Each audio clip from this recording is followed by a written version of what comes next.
ஏசாயா 63 அதிகாரம். ஏதோமிலும் அதிலுள்ள போஸ்ரா பட்டணத்திலுமிருந்து சாயந்தீர்ந்த வஸ்திரங்களுடையவராகவும் மகத்துவமாய் உடுத்திருக்கிறவராகவும் தமது மகத்தான வல்லமையிலே எழுந்தருளினவராகவும் வருகிற இவர் யார்? நீதியாய் பேசி ரட்சிக்க வல்லவராகிய நான் தானே. உம்முடைய உடுப்பு சிவப்பாகவும் உம்முடைய வஸ்திரங்கள் ஆலையை மிதிக்கிறவன் வஸ்திரங்கள் போலவும் இருக்கிறதென்ன? நான் ஒருவனாய் ஆலையை மிதித்தேன், ஜனங்களில் ஒருவனும் என்னோடு இருந்ததில்லை. நான் என் கோபத்திலே அவர்களை மிதித்து என் உக்கிரத்திலே அவர்களை நசுக்கி போட்டேன். அதனால் அவர்கள் இரத்தம் என் வஸ்திரங்களின் மேல் தெரித்தது, என் உடுப்பை எல்லாம் கரைப்படுத்தி கொண்டேன். நீதியை சரிக்கட்டும் நாள் என் மனதில் இருந்தது, என்னுடையவர்களை மீட்கும் வருஷம் வந்தது. நான் பார்த்தேன், துணை செய்வார் ஒருவரும் இல்லை, தாங்குவார் ஒருவரும் இல்லை என்று ஆச்சரியப்பட்டேன். அப்பொழுது என் புயமே எனக்கு இரட்சிப்பாகி என் உக்கிரமே என்னை தாங்கிற்று. நான் என் கோபத்திலே ஜனங்களை மிதித்து என் உக்கிரத்திலே அவர்களை வெறியாக்கி அவர்கள் சாரத்தை தரையிலே இறங்க பண்ணினேன். கர்த்தர் எங்களுக்கு செய்தருளின எல்லாவற்றிற்கும் தக்கதாகவும் அவர் தம்முடைய இரக்கங்களின்படியும் தம்முடைய திரளான தயவுகளின்படியும் இஸ்ரவேல் வம்சத்துக்கு செய்த மகா நன்மைக்கு தக்கதாகவும் கர்த்தருடைய கிரியைகளையும் கர்த்தருடைய துதிகளையும் பிரஸ்தவம் பண்ணுவேன். அவர்கள் என் ஜனத்தான் என்றும் அவர்கள் வஞ்சனை செய்யாதிருக்கும் பிள்ளைகள் என்றும் சொல்லி அவர்களுக்கு இரட்சகரானார். அவர்களுடைய எல்லா நெருக்கத்திலும் அவர் நெருக்கப்பட்டார்.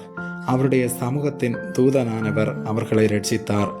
அவர் தமது அன்பின் நிமித்தமும் தமது பரிதாபத்து நிமித்தமும் அவர்களை மீட்டு பூர்வ நாட்களிலெல்லாம் அவர்களை தூக்கி சுமந்து வந்தார். அவர்களோ கலகம் பண்ணி அவருடைய பரிசுத்த ஆவியை விசனப்படுத்தினார்கள்.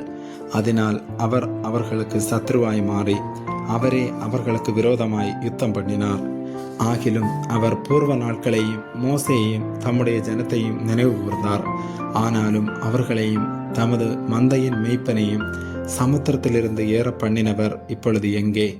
அவர்கள் நடுவிலே தம்முடைய பரிசுத்த ஆவியை இருக்க கட்டளையிட்டு மோசேயின் வலது கையை கொண்டு அவர்களை தமது மகிமையின் புயத்தினாலே நடத்தி தமக்கு நித்திய கீர்த்தியை உண்டாக்க அவர்களுக்கு முன்பாக தண்ணீரை பிளந்து ஒரு குதிரை வனாந்தர வெளியிலே நடக்கிறது போல அவர்கள் இடராதபடிக்கு அவர்களை ஆழங்களில் நடக்க பண்ணினவர் எங்கே?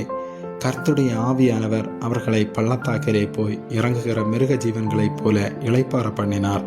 இப்படியே தேவரீர் உமக்கு மகிமையுள்ள கீர்த்தியை உண்டாக்கும்படி உம்முடைய ஜனத்தை நடத்தினீர். தேவரீர் பரலோகத்திலிருந்து கண்ணோக்கி பரிசுத்தமும் மகிமையுமுள்ள உம்முடைய வாசஸ்தலத்திலிருந்து பாரும். உம்முடைய வைராக்கியமும் உம்முடைய வல்லமையும் எங்கே? உம்முடைய உள்ளத்தின் கொதிப்பையும் உம்முடைய மன உருக்கத்தையும் எனக்கு முன்பாக அடக்கிக் கொள்ளுகிறீரோ? தேவரீர் எங்கள் பிதாவாயிருக்கிறீர். ஆபிரகாம் எங்களை அறியான், இஸ்ரவேலுக்கு நாங்கள் அறியப்பட்டவர்களும் அல்ல. கர்த்தாவே, நீர் எங்கள் பிதாவும் எங்கள் மீட்பருமாயிருக்கிறீர். இது பூர்வ காலம் முதல் உம்முடைய நாமம். கர்த்தாவே, நீர் எங்களை உம்முடைய வழிகளை விட்டு தப்பிப்போக பண்ணி எங்கள் இருதயத்தை உமக்கு பயப்படாதபடிக்கு கடினப்படுத்துவானேன்.